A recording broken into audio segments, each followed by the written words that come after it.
Hello and welcome. I'm going to give a few people some time to jump on. Tamara is going to be joining us shortly. Coach Serrano is dealing with fall baseball, as well as Victor Rojas, both now NAIA coaches. And NAIA is often, we do not talk enough about NAIA, but we will do that tonight. This is a part of the interactive live Q&As that we will be having all fall, all winter, or off season for you, for parents, for student athletes. There is a lot of confusion. There is a lot of tension. There is a lot of anger. And really it's for lack of clarity with regard to the settlement. So first and foremost, I'm going to, really encourage athletes, parents, people that are watching. Heck, if you're a college coach and you're tuning in, you want to offer up some thoughts or advice, please hit the Q&A. Everything that is available to you here, predominantly on the YouTube channel. I encourage everybody, jump over to the YouTube channel at Coach Beede. It allows you to interact with the chat feature. We have a lot of great questions. The last time we did this a couple weeks ago, a lot of interaction amongst the parents and participants, the people that were tuning in to view. I want to let those parents that send me messages after these types of Q&As are done. I encourage you to do that. I really feel that it is important for you as a parent to understand the process, to understand that it changes that are going on. So don't hold back. If you have a question, go ahead and fire that off. My guest is, again, as always, on Tuesday evenings and every other week. We'll continue to do so. Tamara Siemon, elite development, mental performance. I want to let parents know, regardless of the sport, really not just baseball centric. It can be any sport. It can be girls sports, boys sports. It can be for older student athletes, younger student athletes. I share Tamara's contact information with friends or when people ask me. So, this is something that I feel is an under-discussed topic, which is the mental performance dynamic of youth sports. So, Tamara, welcome aboard. I know there's Wi-Fi, internet. I had them all day here in Massachusetts. So welcome aboard. Yes. Thank you. Thank you. Sorry to be late here, but happy to be here as always. Thank you, Coach. You're very, very welcome. And it's you and I tonight. We have some baseball that arose today for Coach Serrano, who's at Johnson University, and Coach Victor Rojas, who is at Ottawa in Arizona. But I want to start off tonight by sharing a few topics that I've discussed with coaches, and then I want to share that with you. And I have a lot of people that say, geez, well, how can you possibly talk to all these coaches? Well, a lot of these coaches ask me questions to see who I've talked to, and, who I've interacted with, what am I hearing, things of that nature. It's because of the relationships. It's not because they seek me out as an advisor, as much as I've had relationships, friendships with these coaches for in some cases decades. And I want to kind of share with you and reemphasize before we get started: the sky is not falling. This is a challenging situation for 2025 high school graduates, as well as 26 high school graduates. And I'm really hoping that parents will ask the questions that are pertinent to them and their student athletes. But, a lot of the coaches are simply proceeding with caution. I call it a very big yield sign. Nobody is stopping. Nobody is abandoning guys. All of the there's social media, sky is falling, decommitting, and things of that nature. Yes, that is happening, but I really believe there will be a rainbow at the end of this. But it will be overcast for the foreseeable future, and that's one of the reasons why I want to have these types of discussions, and particularly to bring Tamara on, because she offers what I consider to be valuable insight or a resource for parents when they're dealing with uncertainty. And Tamara, I had a question that was sent in that I think is perfect for you to kind of kick things off here tonight. And one of the topics was, this is the time of the year where high school seniors are always engaged in the college application process. That's one. Two, how do parents, on top of the stress of the college application, the test scores, the SATs, the ACT, the transcripts, and all of those wonderful topics, now we add in athletics with all the uncertainty. How does one proceed from a mental capacity as far as trying to eliminate or quiet the stress that is being added into this time of year? You have the holiday season, we have the college application season, the chaos that is being going on around us with regard to the NCAA settlement. How do you suggest that parents kind of prioritize or deal with, or how do you think parents should handle all of this stress coming down all at the same time? It's a lot. I think about prioritizing, obviously what has to get done, but also scheduling in some true time to disconnect. So this season, you've talked about it, right? It's like this college application, tests, all the things. And then, as you pointed out, we flow right into the holidays. And so it's one on top of the other. And then in January, maybe there's early acceptance and difficult decisions to make. So I think, as with anything, when we have a full plate and everything feels pressing, we have to step away. We have to prioritize, what's my plan for the day? What's my plan for the week? And we have to build in downtime where we truly disconnect from the phones and from all of the things that we know we can't control. Easy for me to say, but in a period of stress and uncertainty, decisions will be made. But we have to make sure that we as parents, and also we as the student athlete, that we recharge and that we don't forget why we're playing in the first place. Well, I do also want to emphasize to parents, particularly, the college experience. We've talked about this ad nauseum, but it is not a athletic centric decision, and I really feel that if we kind of begin to add in the academic, the geographic, all of the things associated with the conventional college selection process, that will kind of help, ease the strain and the stress that some parents are feeling. Want to start here at the top, the NCAA Division I.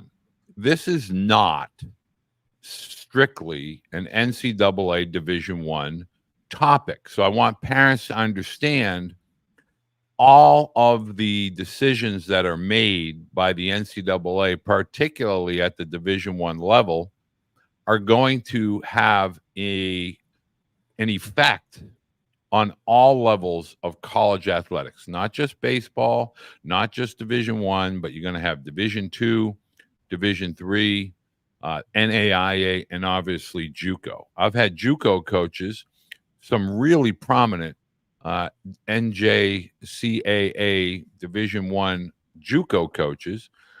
They're kind of in a quandary because they don't know, are they going to wait for it to start raining athletes from the Division I schools, or are they going to be aggressive and try to go out and get student athletes through the conventional recruiting channels?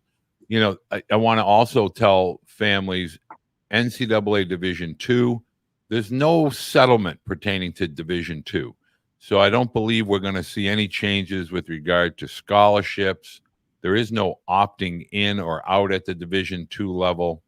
And obviously, Division III is going to be, in my opinion, is going to be the main benefactor of all of this kind of coming down the channel when all of these athletes, due to the hard roster cap, gets implemented. Had a couple of coaches explain to me, and I think it's important, and I certainly don't want to talk all night. I do want to answer questions.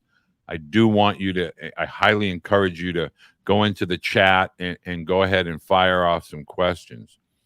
But Division I coaches, for the big, what I call the big three as of today, which is the Big 12, the ACC, and the SEC, they are all going to potentially opt in, obviously, but they're opting in, going all scholarships for all sports, all varsity sports.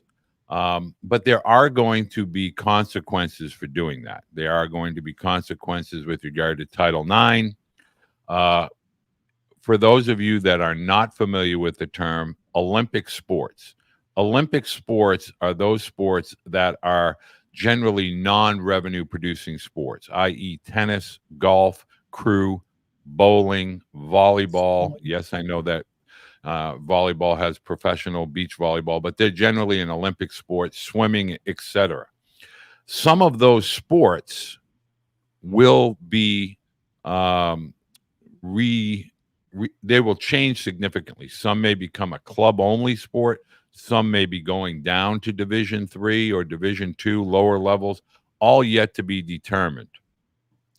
But each coach that I've spoken to has brought up the following point. If I am not part of those big three conferences, and the term of mid-major seems to be thrown around a lot, but if I am a mid-major program and it costs my university $8 to $10 million for football, but baseball currently with a 40-man roster is generating $1 to $1.5 million for the university, I'm going to have to, and I choose not to opt in to the settlement at the Division I level. I'm going to have to give hard consideration to, do I want to maintain my football program at the current level, i.e. Division I, and deal with that cost, or do I want to keep baseball,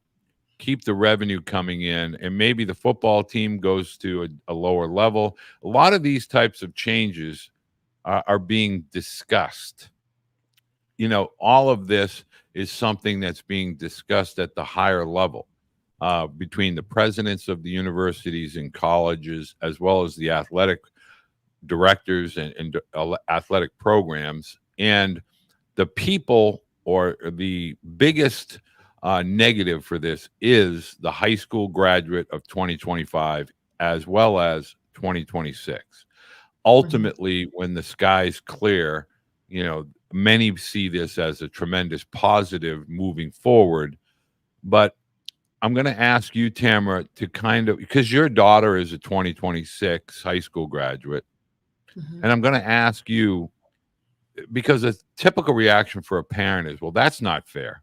We got screwed with COVID. We're getting screwed with this settlement. Nobody's looking out for the high school student. At the end of the day, how do parents explain to their children, you're going to have to deal with this. We're going to have to overcome this obstacle. What's the best way at the dinner table to get the student athletes to understand, yep, it's not fair, but we're going to have to deal with this?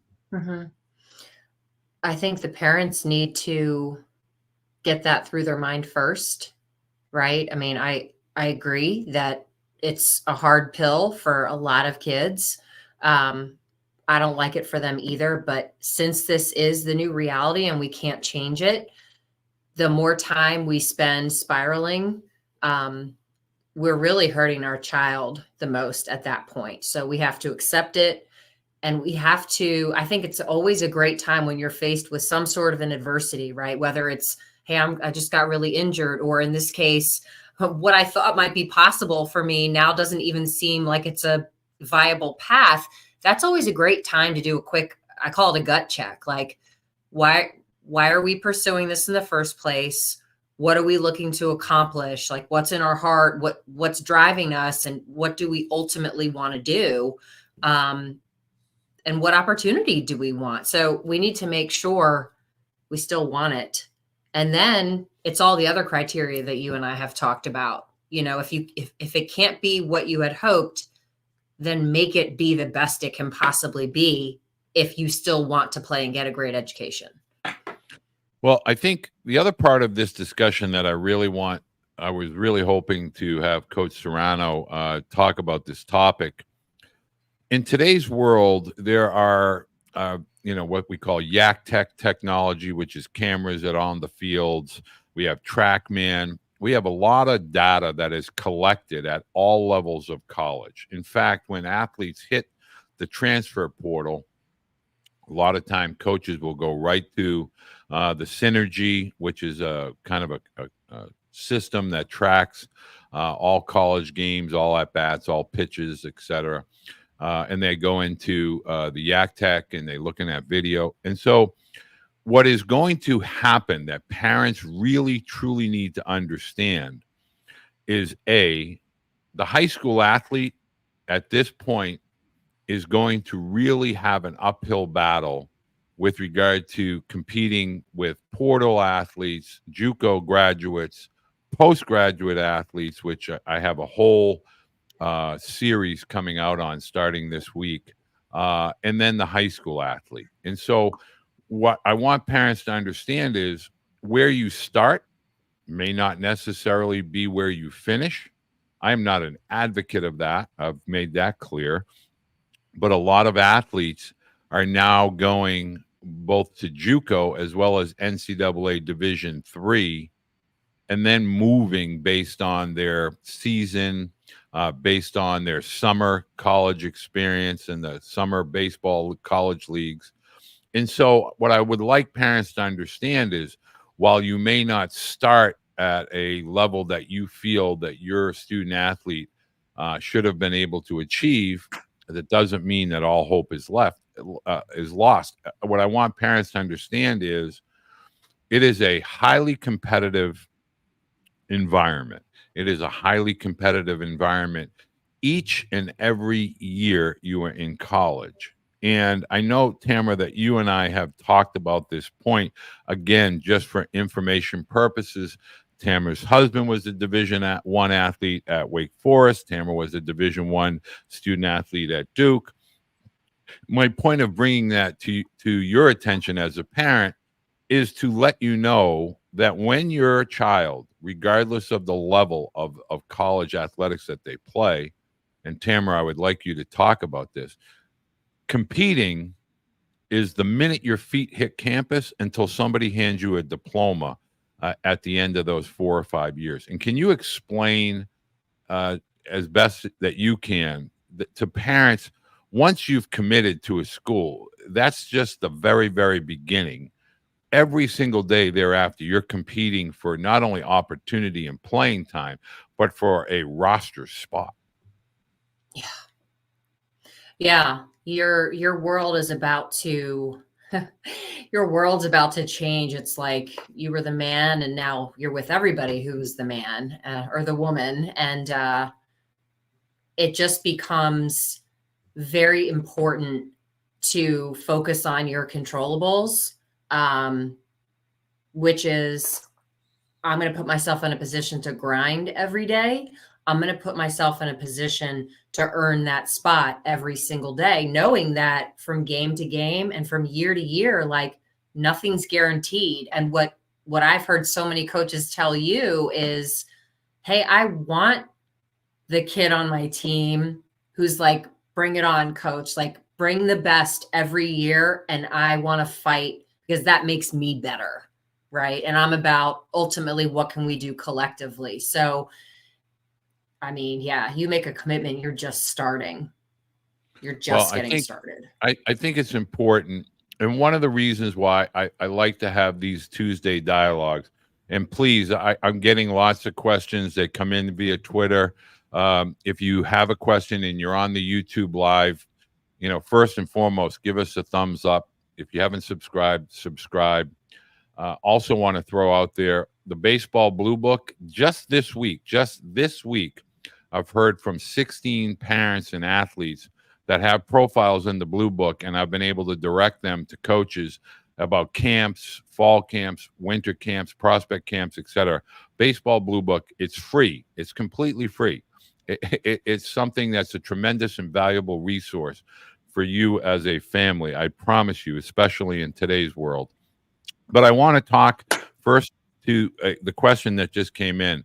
And this is a parent that is extremely, and I'm just going to throw it out there, pissed off, right? They're pissed off because, this is not supposed to happen. My son's paid his dues. He's played on the high level of travel baseball. He was committed to a school since his sophomore year, gets the call over the last few days about no room at the inn. And now we have to go through this whole process. We were loyal to them. They're not being loyal to us. That cannot be further from the truth. The biggest point in this whole discussion is that NCAA athletics is a massive billion-dollar corporation. It is a business. Each of these universities are a business. They make business decisions, nothing personal, just business. So would you at some point, you have to figure out, am I going to peel the Band-Aid slowly, or am I just going to rip it off? And a lot of coaches, look, we have been told this is the path that we are taking as an athletic department. We know it stinks. This is not an indictment onto your student athletes' talent, ability level. All colleges across the country are dealing with the same issue. It is not one specific level. This is across all levels.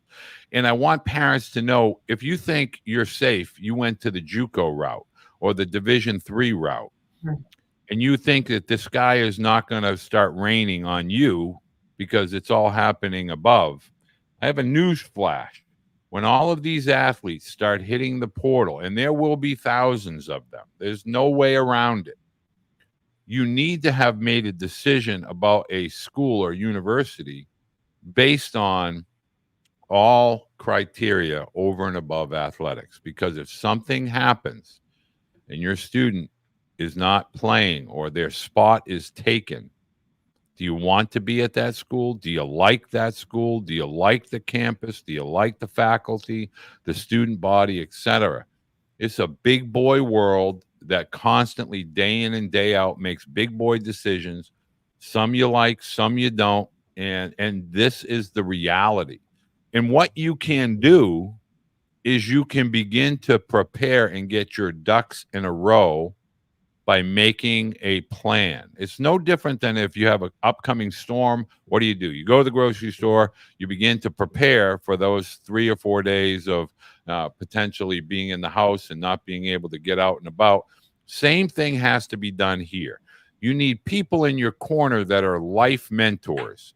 They're not in your pockets to try and, push you somewhere where ultimately there's going to be pain, and then they turn the other cheek and say, sorry, what can I do? Those are the types of things. That's why we're doing this type of a discussion. I talk to lots of parents of athletes that have been told no room at the inn, and they call and, Walt, what can we do? Okay, well, let's discuss.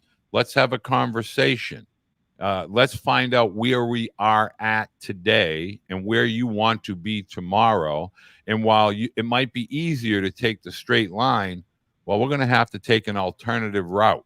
We're going to have to use that GPS of life and find other areas and other universities that we can take a deeper look into.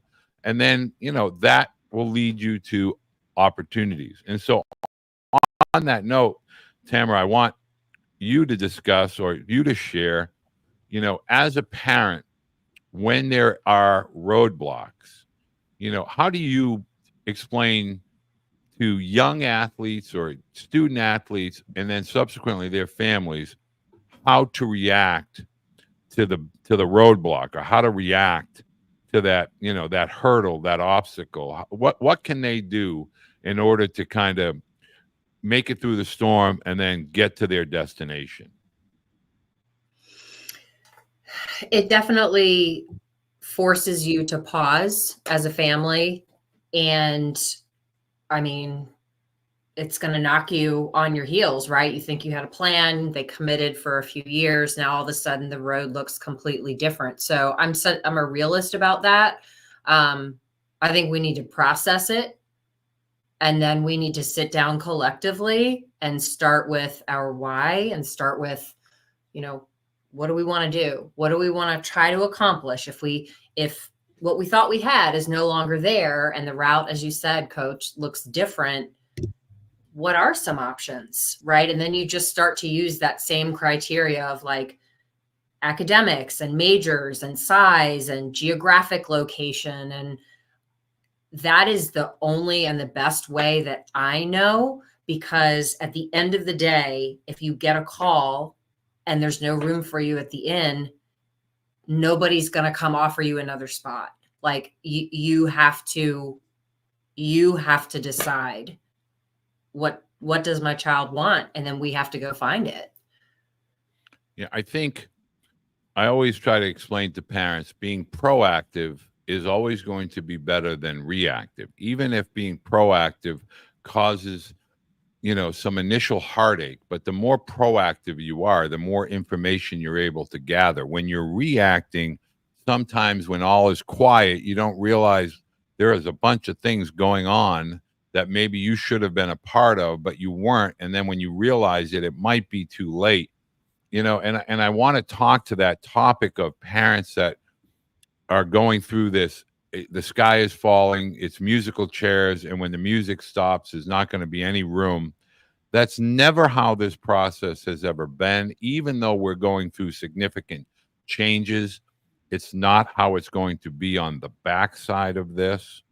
I want to emphasize there are lots of people that are basically out here creating these vehicles, these platforms, and we're going to get into that over the next few weeks, of the postgraduate schools, the baseball academies, the athletic academies that are going to become a holding pen, for lack of a better term. So all these athletes can kind of take these gap years and kind of lay in the weeds and get bigger and stronger, get older, and then reemerge, and potentially find a new home. And while that can be possible, first of all, it's been going on for decades.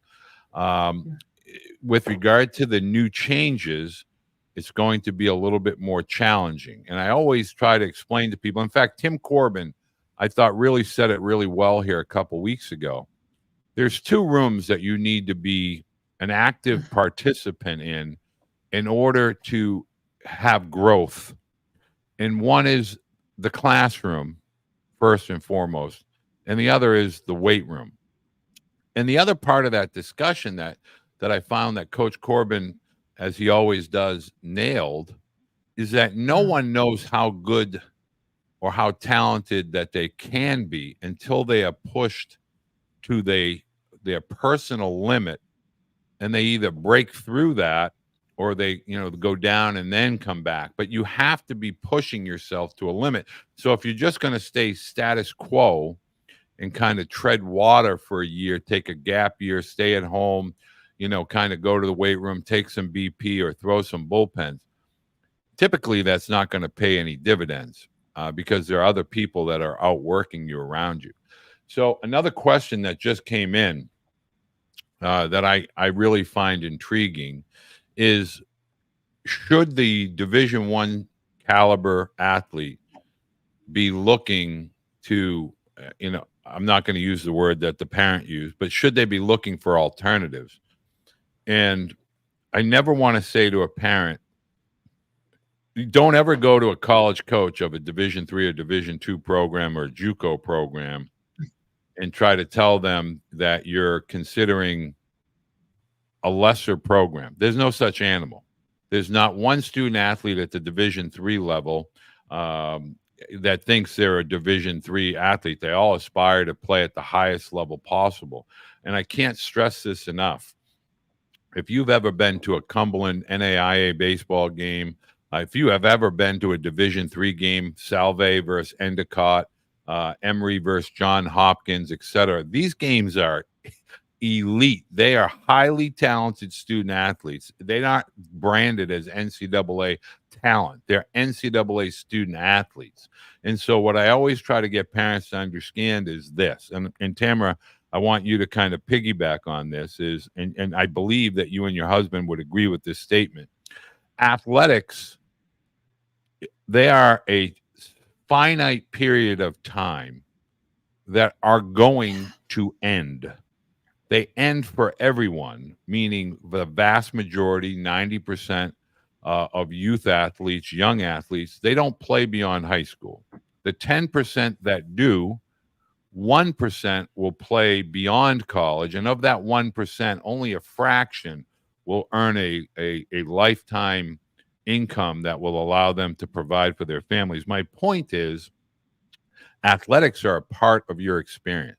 And if you're not preparing your student athlete for, their future, as an adult, as a provider, as a spouse, an employee or an employer, then you're driving the ship into the ground. And so on that note, Tamara, as someone who attended a high-level academic institution, as well as your husband attending a high-level academic institution, can you just simply talk about how both of you utilized athletics or traded athletics for the best possible academics and the best possible degree that you could earn?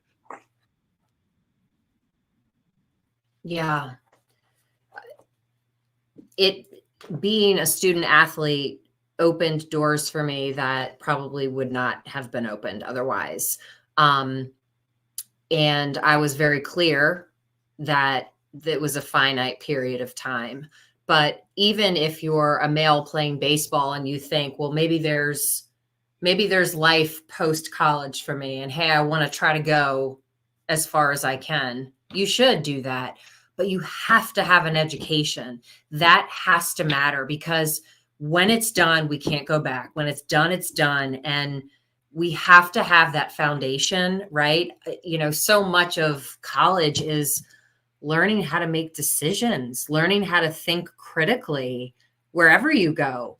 So you need to put yourself in that position so that you can be self-sufficient. Like, nothing is worse than the adult child who can't survive on his or her own because they've never cut the cord. They've never been given the chance. And so that process, right, that transition, we have to allow that to happen, and we have to put our kids in a position to do that. We don't grow as humans without stress, good stress. Like, not all stress is bad, right? So there's some out there that actually challenges us and makes us figure out who we really are and what we really like. So we need to be open to that process. So, and just, when I have the spectacles on and I'm looking at the questions that come in, and this particular question was more of a comment. So tell us what we should do. Okay. If I had that answer, I think, I could be a multimillionaire. I'm going to offer my thoughts, my opinions. Again, these are my opinions, but I'm going to be quite candid with parents that do find their way to this video. And I'm going to give you a true game plan. One, if you are currently a student athlete or a family of a student athlete that is giving strong consideration to playing a sport at the college level, the first thing you must do is get a current evaluation of your student athlete skill set, regardless of sport. Find someone in your area, a former student athlete that played at a high level, whether that be collegiately or professionally. Find a former college coach, a professional coach, somebody who is aware of how to evaluate your student athletes' skill sets. That's first and foremost. Be honest. Don't find somebody that's going to blow smoke. Get an honest evaluation of where your student athlete is as of today with regard to their abilities to play beyond high school. 2, create a video, a short video. That video needs to be from the student athlete. Do not inundate a college coach with all of your skill sets, your swing, your pitching, your fielding. Talk into a camera. Introduce yourself. Give that coach an understanding of who you are as a person, who you are as a student, why you feel that college or university is a good fit for you as a student, and what you bring to that university that will enhance not only their athletic program, but the campus as a whole. Next, provide a small snippet, no more than 15 to 20 seconds of skill set video. Show them how you move. Just show how you move as an athlete, whether that's as a hitter, a fielder, a pitcher, a catcher, etc. They do not need 3 to 5 minutes of in-game video from 100 feet away. And lastly, make sure you know the names of the coaches. Make sure you know the conference that they play in. Make sure that it shows in that video that you have done some due diligence and you're not just doing a blanket email bomb to 100 coaches and hoping that 10 of them return your call. Speak to them. Speak to the coach at hand. Hello, Coach King. I understand. Congratulations that you're now the recruiting coordinator at Vanderbilt University. I've followed you while you were a head coach at Dayton. I feel that my skill sets fit Vanderbilt University. Something along those lines that shows the coaches that are opening up that email and then seeing this video. The days, if you want to write a handwritten letter, that's great, but you want to, shock and awe. If you really want to capture a coach's attention, a personal video that doesn't have to be more than a minute and a half long. You don't need music. We don't need walk-up music. We don't need any of that stuff. We also don't need bruh, any of the the verbiage that is being used in the dugout. Be responsible, be respectful. Lastly, have some reach schools, have some schools that fit academically, athletically, have some safety net options. Safety net options can be, but should not be limited to, schools that are in your immediate area that are strong academics, may not have the athletics that you feel you aspire to play, but they get you an opportunity to be an active participant and then get out and possibly get into a portal. I'm not a big advocate of the portal as far as feet here as a freshman, feet there as a sophomore, and so forth. Think it defeats the whole purpose of the college experience. But there's some dialogue for you, the people that are sending in. Give us some rational reasons on how to proceed from here. I'm going to ask this of Tamara. Your daughter is a junior in high school. She is a softball player. Have you begun to make a list of various schools and universities, and what is the driving force? Is it geographics? I know we've talked in the past, too cold in the Northeast, but is it geographics? Is it academics? Is it campus side? What type of kind of criteria do you use as a family when you're starting your college selection process? Yeah, great question. We started making a list last year, her sophomore year, and I just, kind of cobbled together an Excel spreadsheet of criteria that I thought made sense. And I asked my daughter for, her input. What matters to you? I really did not want to make decisions for her. So geographic, size of the school, and beyond just size of the school, do you want the atmosphere where it's like a big college school? A big college football, sort of that type of vibe.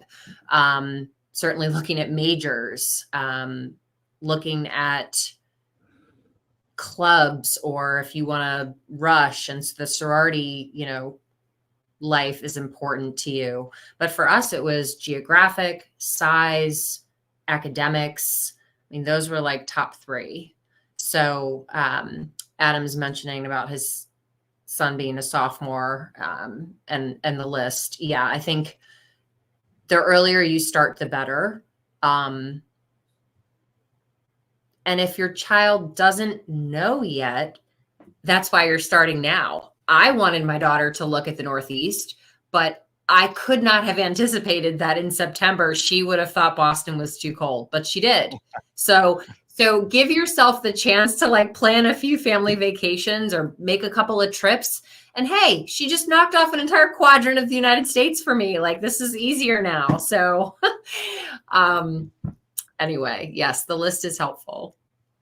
Well, and that's a great segue, because I want parents to understand something. And I said this 2 weeks ago, and I'm going to reiterate it again. The days of college baseball recruiting, I'm specifically referring to baseball.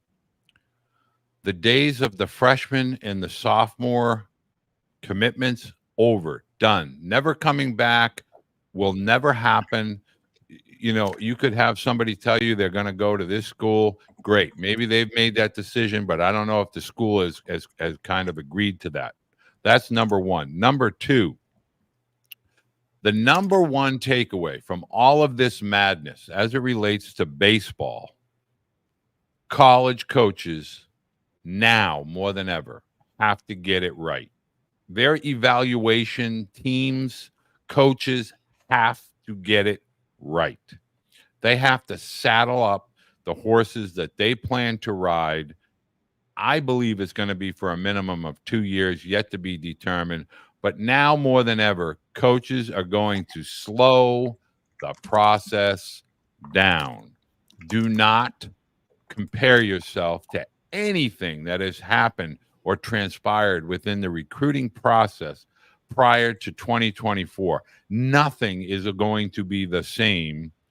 That includes summer tournaments, summer events. I've already discussed ad nauseum that the vast majority of college coaches are not recruiting the high school athletes till mid to late July. That's just a fact.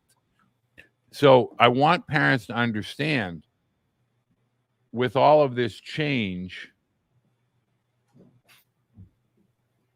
there are going to be new dynamics to recruiting that we don't even know yet, and we will not know until April at the latest. You know, I have a lot of college coaches that will say to me, I wish I knew which way my department was going to go. I have a parent that just sent me a question. What about Big Ten? What about Sun Belt? What about CAA? Oh, I could go on and on. I could talk about the Big West. I could talk about a lot of schools and a lot of conferences. But at the end of the day, those dialogues are still ongoing. Coaches are still voicing their wants, needs, desires, their thoughts. And so it's a very fluid situation. But as it pertains to recruiting, I want to make it abundantly clear. The travel ball narrative no longer applicable. It's just not. There's not going to be, hey, do me a solid and take this guy. You can redshirt him, and I promise you he's going to develop. Won't be able to do that anymore. There won't be a lot of, kind of squeezing guys in to the 40 man or the 45 man or the 50 man. Take a look at fall rosters today. There's a lot of schools that have in excess of 50 athletes. For the 24-25 season, they have to get down to 40. For the 25-26 season, there's going to be a definitive number. Are they going to kind of slowly ease that in? Yet to be determined. But the path forward, they are going to have a finite. And here's the reason why there are finite numbers on these rosters. And I know this is a rabbit hole that is going to make heads spin. Colleges that opt into the settlement. What does that mean? That means they're opting in at the Division I level into revenue sharing, using a hypothetical number of $20 million that all schools that are opting into the settlement, to the collective agreement, that athletic department will receive $20 million that they are going to use to compensate and pay for their athletes, meaning they may pay you, let's say tuition is 50,000, they may opt to pay you 300,000. You can use that money to pay for your tuition, room and board. You can use it to pay tuition, live off campus. That's just what the school is compensating an athlete. Remember, this is going to be taxable income. I could do circles around this topic, still wouldn't gain clarity. But my point of telling you this is to understand the schools that opt in are paying their athletes. And then there's also a name, image, and likeness that can come from a variety of different avenues. But this is about paying athletes, not just football team, not just basketball team, all the athletes. The schools that opt in will be able to use that money in any way that they want with regard to compensating and scholarshiping their athletes. Every school will be different. Yes, there may be some schools that do not opt in. A mid-major may not want to opt in because they don't want those finite numbers in the Olympic sports that are currently generating income as far as admissions. So there's a lot more to this, but I don't want to bore the heck out of you. And the reason why I bring that up is because in April, there is going to be a tsunami of moves that these spring athletes are going to find out they no longer have a home at this school. They're going to have to find another school. It's going to create a domino effect. So I encourage parents to be selective, to really understand the schools they are visiting, what their thought processes are. Start looking into schools that are going to provide opportunity athletically, culturally, socially, and then athletically in order for your student athlete to thrive. The biggest beneficiary of this Division I settlement will be NCAA Division III schools. They'll be the biggest beneficiary. I've been neglecting our questions here. Biggest thing for parents, help your kids learn their fit. Can't be D1 or bust. Huge point. Thank you, TW. Adam, my son would be happy. So here's the other part. I'm a former Division III head coach. Did it for 7 years. I stopped because I got a call from my youngest son saying, Dad, I just hit my first home run over a fence. Devastated me. I missed that. I can't get that back. So, Division III athletics, I had 5 student athletes that played professional baseball at a small podunk school in Worcester, Mass. In fact, it's no longer even in business to this day. Reason why I bring this up is if you look around Birmingham, Southern, lots of universities and colleges are going to be faced with a massive decision to stay in business or to shut the doors down. We don't even think about that. And so what I would love for parents to understand, Tamara put it really, really eloquently with regard to being a parent currently going through the process. The right fit is not what we as parents feel is the right fit. It's what your student athlete feels when they step on campus. Sometimes a campus doesn't feel right. Okay, well, we can't make that feel right as parents. And Tamara, I would love for you to share. I know parents like to get engaged and involved and say, this is a great school academically. This is a great campus, great city. But sometimes student athletes have to have the ability to push back and say, it just doesn't feel right. This other school felt better to me. It felt more engaging. It felt better to me with regard to the social life. Is that something? How do you encourage a student athlete? I don't want to use the term pushback, but how do you get them to really be an active participant in choosing, their college of choice when it might not be something mom and dad feels is the right choice? Yeah. The parents, it's helpful if mom and dad or mom or dad, whoever's running point, can make that decision on the front end that we're going to support and help sort of provide some guardrails, but it's not our decision. And so I don't know, there's a trend whenever you and I talk, but I feel like with hard decisions, we have to get it right by mentally preparing. So anytime we're trying to have and discuss big stuff, if it's off the cuff, if it's reactive, if it's after an especially stressful day, it's probably not going to go well. Been there, done that, right? Like that's what happens. So with something as big as guiding your high school student and giving them the confidence and the courage to say, actually, this is, wow, like they're going to give me the reins, they're going to help me, but my opinion matters. That can be overwhelming. So I think continuing to reinforce, hey, here's what we've talked about. These are the things that you said are important to you. Let's check it out and let's find a dozen schools and let's just go visit. And I think just reinforcing, hey, if we start early, we take our time, you are going to find the right fit for yourself, right? And it's your decision within reason. I mean, the parents are paying, but within reason, if it feels right, maybe it's not right for me as mom, but if it feels right to you and I feel safe sending you there, that's your choice. I think the other part of this discussion that I really want parents to have a good understanding is affordability. You know, I had a parent that I've been dealing with from Twitter for the last 2 years, and their son was just offered an opportunity to attend a JUCO college in Oklahoma, and it's affordable. It's attractive. They're able to offer academic and athletic money. The same can be said.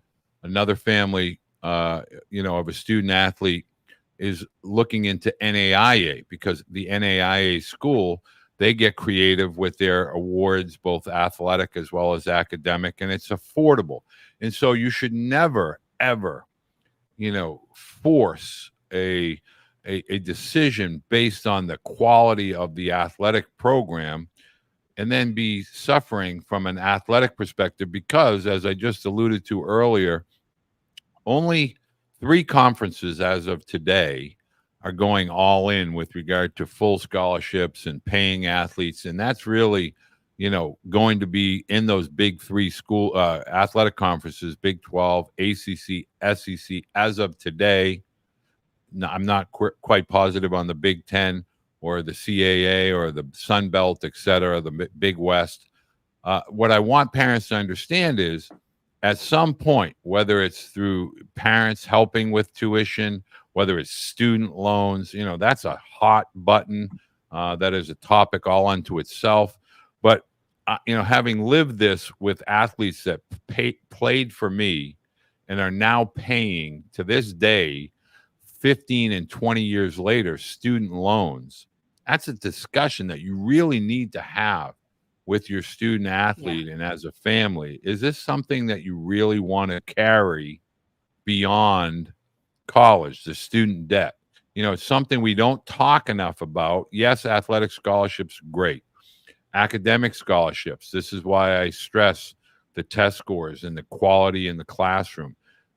Academic money is going to be there for all 4 years. If you're not on that full scholarship, in some cases, the money can be year to year, yet to be determined if it's going to be multi-year for baseball. My point is affordability, compatibility. There has to be a certain level of understanding that this is where your student athlete is going to spend 4 or 5 years of their life away from home. And in some cases, it becomes a very large part of not only their 4 or 5 years, but in some cases beyond, the relationships. I know for a fact my 2 sons from Boston area, they now live in Texas. They met women that while they were in college were from the South. And so, this is a big decision that is way beyond athletics. And then this is why we have these discussions. And the last question that just came in, Tamara, that you could, it's a softball question. Is softball, and I don't know the answer to this, is softball summer teams, are they being affected the same way that summer baseball teams are being affected? In other words, are there changes going on within the softball travel programs that are consistent with the baseball as far as, when the recruiting takes place, how many teams these travel organizations are going to have? Is softball seeing any of the same discussion points, roster limitations or cuts or anything like that you are running into as a parent? I don't know the answer to whether or not travel ball is impacted. Not to the level of baseball. And I have not heard, but we haven't even started our fall season yet for my daughter's new team that starts this weekend. So we're in a bit of a unique situation here. We've just been removed from it. So I hope to have clarity on that in the next week or two, but it's my understanding that softball as a whole is definitely not being impacted to the level that baseball is. Well, I wanted to. Yep, go ahead. I'm sorry. I just wanted to answer Adam's question in the chat because I'm not connected through that. He was asking how many schools were on my daughter's list. And I asked her to put 20 on the list, knowing that would be hard.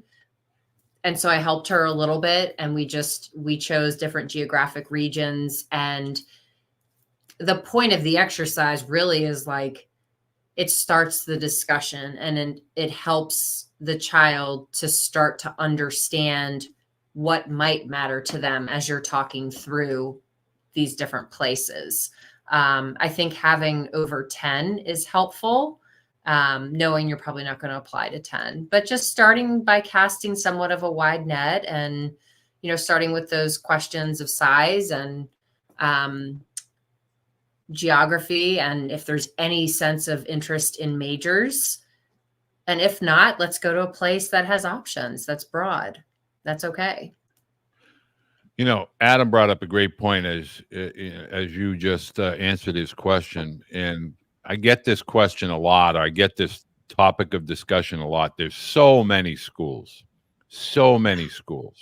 And what I want to try to explain to parents, and again, this isn't a commercial for baseball blue book or softball. The baseball and the softball, that the access to the information in the blue book, it is an elite resource for you as parents, because it literally covers every single aspect of the sports of baseball and softball. You want colleges, you want NCAA, you want NAIA, you want JUCO schools, you want travel organizations. There's so many resources. And I can tell you definitively, this week, I spoke to a family from Georgia because of the Blue Book, because they created the profile and they saw some other people creating a profile. These are the little inside routes that you can utilize as a compass, as a GPS, that gives you as a family options. And a lot of people will think, well, I'll just throw a video out on social media, Twitter or X or whatever we're calling it today, Instagram, TikTok. Yeah, they're fun. But if you put them out at the wrong time, they get lost in perpetuity. Nobody goes back to them. But if you put something out that is on a profile similar to LinkedIn, and parents, you know what LinkedIn is. Student athletes don't recognize the value of LinkedIn. You put something out on the Blue Book, it's there. And so it's a resource for a college coach that's looking for a left-handed pitcher, a left-hand hitting catcher, somebody in Wyoming, somebody in the Midwest, somebody on the East Coast. And they might be a school that you've never considered, but because you have put your transcript, your video, your social media profile, suddenly there's a direct message from Arkansas Pine Bluff or Anna Maria College or Emory. In other words, you do not know what is available until you create a game plan that allows others to find you just as much as you're looking for options and opportunities. So too are these college programs. And I think It's really important to be proactive, but to be intelligent and be consistent and persistent with your being with proactive. And if you do that, you're going to open doors that you may not have ever known had existed. So, Tamara, I know that parents get this. They love this. We're getting lots of questions. We're getting them in the chat. I'm getting them via text on Twitter and just text generically. Can you tell people again? And I want parents to understand. Tamara takes time out of her day from being a mom, a business owner, a mom, a wife, and she does this every other Tuesday. But tell people how they can get in touch with you and what you can do for them with regard to their student athletes going through this process. Sure. So my website is elitemindsetdevelopment.com. That's a great place to find me. You can also find me on X. It's my name, or you can find me on Facebook or Instagram, and those are elitemindsetdevelopment.com. So find me one of those places. I work with student athletes in the capacity that they need. So one day it might be someone's dealing with an injury, right, and needs some mental toughness and a game plan to get through that. Sometimes it's this very conversation that we're having where, hey, this process is overwhelming. Help us understand.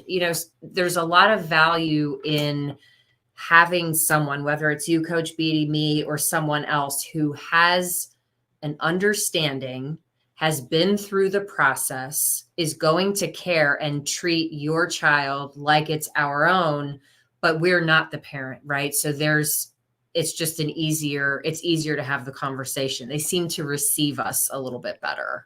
But I'm here to help kids figure out who they are and what they want to accomplish. And a lot of times it's things they never thought they could accomplish. And that's what brings me the most joy, is working on that mindset and helping them develop life skills. Well, I know of people that you've pointed in your direction. They're thrilled that they are able to work with you. And I highly suggest that parents take the time to, we talk nutrition, we talk strength training, we talk about grades and curriculum and things of that nature. But oftentimes we overlook the mental performance and the weight that some of these young student athletes are carrying in silence. And sometimes they need somebody like Tamara to be able to converse with and kind of communicate. And maybe, mom or dad, there's a little struggle and a little friction. And that's normal. I've lived it. I continue to live it to this day with, a 31-year-old athlete. But I think this is something that more and more families are finding their way. People like Tamara, I strongly suggest. I'm going to have all of Tamara's information in the description for the podcast as well as the video. Tamara, as usual, thank you so much for taking the time. I know it's World Series night. Not that you're concerned with the World Series, but I know it's a hectic night. Well, hopefully who are you rooting for, by the way? It's a tough one. I do love Freddie Freeman. I can't get over how classy he was with that grand slam. Like, everything about that, going to his dad, giving his dad a shout out, the moment was so big. And so that's where I am, I think. What about you? Usually it's hi mom or, everything. So that was an award-winning moment for all the dads out there. So, well, I'm rooting for Mookie Betts because Mookie was a former Red Sox. Still not sure how he was never a lifetime Red Sox, but that is a story for another day. I want to say thank you to all the parents and the student athletes that find their way to this. I want to strongly encourage you, be patient. If you have questions, happy to help you with those. That's the whole purpose of this channel. I would say buyer beware. Nobody has all of the answers right now. There's a lot of opinions, but not a lot of answers as of today, not probably until April. So be curious, but don't be judgmental with this entire process. That's my opinion. So we'll have this again every 2 weeks, every other Tuesday. Tamara and I will talk. I invite college coaches. Hopefully by this time in 2 weeks, Coach Serrano and possibly Coach Rojas will have wrapped up their fall seasons. We're going to have a lot of college coaches. I'm going to be talking with Jim Schlossnagel at Texas, going to be talking with Josh McDonald at UConn. We're going to be talking to a lot of postgraduate coaches as well as parents that have lived the process. So a lot is coming up over the next few weeks. It's the busy time of the year in the off season. Thank you to each and every one of you, and I look forward to talking with you in a couple of weeks, Tamara, and go Dodgers. Yes. Thanks, Coach.